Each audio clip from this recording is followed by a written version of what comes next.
So this video today I want to make because it applies to me just as much as anybody else. And I think that we're really scared of our own potential.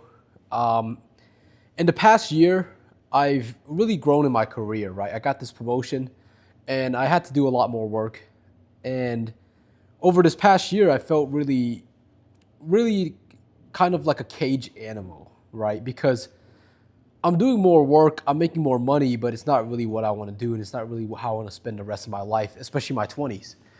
And what I've learned in the past few months now is that I was scared of my own potential. So I wanted to cut my wins and kind of clean up my losses or potential losses and kind of live in autopilot in this kind of lifestyle that I claimed that I made.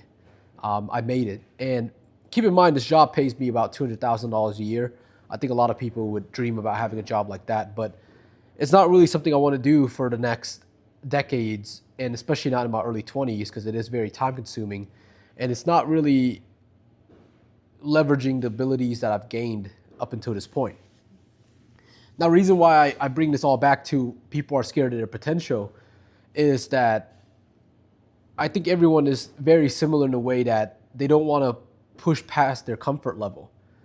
If you imagine how comfortable I am right now, it is a lot more comfortable than you could even explain. I'm 24, making $200,000 a year. I mean, who wouldn't be comfortable, right? And I am, and that's the problem. Is that I'm scared of trying to achieve the next level. I'm scared of if I were to push these boundaries, would I be working much harder than the work that I don't want to do now? And that's kind of scary. And on my way home, a month ago, before I made some big adjustments in my life, I want to kind of move towards my entrepreneurial routes again, versus, excuse me, working on this job. And I came upon this idea on my way home and I wrote it down because it was just that impactful, and I wrote it right here. And it said that it's easier to say that the cards were stacked against you than to admit that you lost or you didn't have the skill sets to win.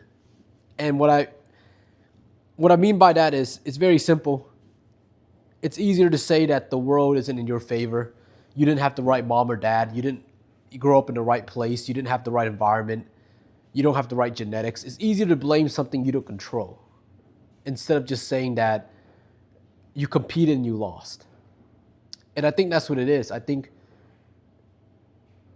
that people would rather say that they were never meant to be a winner, that they didn't have these things in their grasp, because for them to admit that they had the potential to level up or be a level higher than they were is for them to admit that they failed.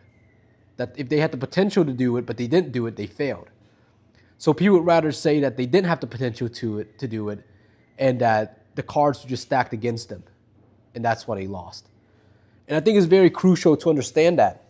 I think even in my situation in life, it's very easy for me to say I made it in life. I can live frugally and I can save $100,000 a year and I can retire in X amount of years. I think it's easy to say that. It's very comfortable. It sounds very satisfactory, but something that it's not something that fulfills me, right? And I think that's how I've been living the past year. This past month has been actually eating me up, that I know that I'm not living up to the full potential I can. So I just wanted to make this video kind of stating this. I think a lot of people can relate that we probably aren't living up to our full potential. And if you aren't, I think you should make the step to do so. If you have any kind of insight in your life, maybe you relate, or maybe you completely disagree, just let me know. I'm all ears. I'm more than welcome to hear it. Thank you.